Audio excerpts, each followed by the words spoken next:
খ্রিস্টান ধর্মাবলম্বীদের সবচেয়ে বড় উৎসব ক্রিসমাস উপলক্ষে বিশ্বের বিভিন্ন দেশে চলছে প্রস্তুতি।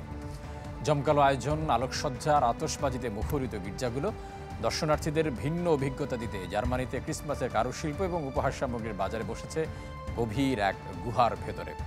লন্ডনে সাইক্লিংয়ে মাতেন লাল সবুজ পোশাক পরা কয়েকশো সান্তা ক্লজ। এদিকে অস্ট্রেলিয়ার সিডনিতে নানা রঙের আলোকসজ্জা প্রতি মুহূর্তে রোমাঞ্চিত করছে দর্শনার্থীদের। আফ্রিকা এবং এশিয়ার বিভিন্ন দেশে জোরে সোরে চলছে বড়দিনের প্রস্তুতি।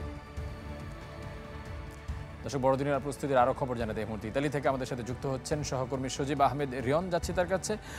রিয়ন, বড়দিনকে বরণ করে নিতে সারা বিশ্বে প্রস্তুত হচ্ছে, ইতালির প্রস্তুতিটা কেমন দেখছেন?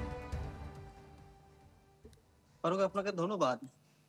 সারা বিশ্বের মতো ইটালিও খ্রিস্টান ধর্মীয়দের সবচেয়ে বড় একটি দেশ হিসেবে পরিচিত এবং এই দেশে আগামী বছর জুবিলি উপলক্ষে কিন্তু প্রায় 3 কোটি পর্যটক আসবে বিভিন্ন দেশ থেকে। ইতিমধ্যে কিন্তু পর্যটক যারা আছে তারা কিন্তু আসা শুরু করেছে এবং ক্রিসমাস উপলক্ষে কিন্তু একটি বাড়তি গুরুত্ব পাচ্ছে এই বিশেষ করে রোম শহরের ভ্যাটিকান সিটি আছে, যেখানে বিশাল ক্রিসমাসের ট্রি সাজানো হয়েছে।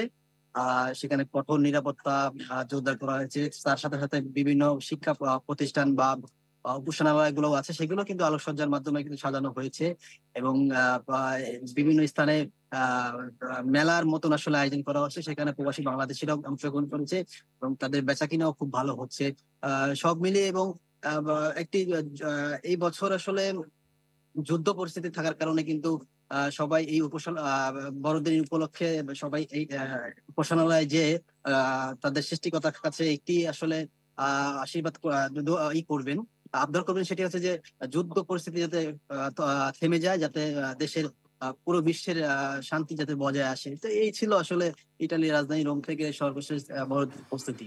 রিয়ন, আপনাকে অসংখ্য ধন্যবাদ। দর্শক, ইতালি থেকে বড়দিনের প্রস্তুতি খবর জানাচ্ছিলেন সহকর্মী সজীব আহমেদ রিয়ন।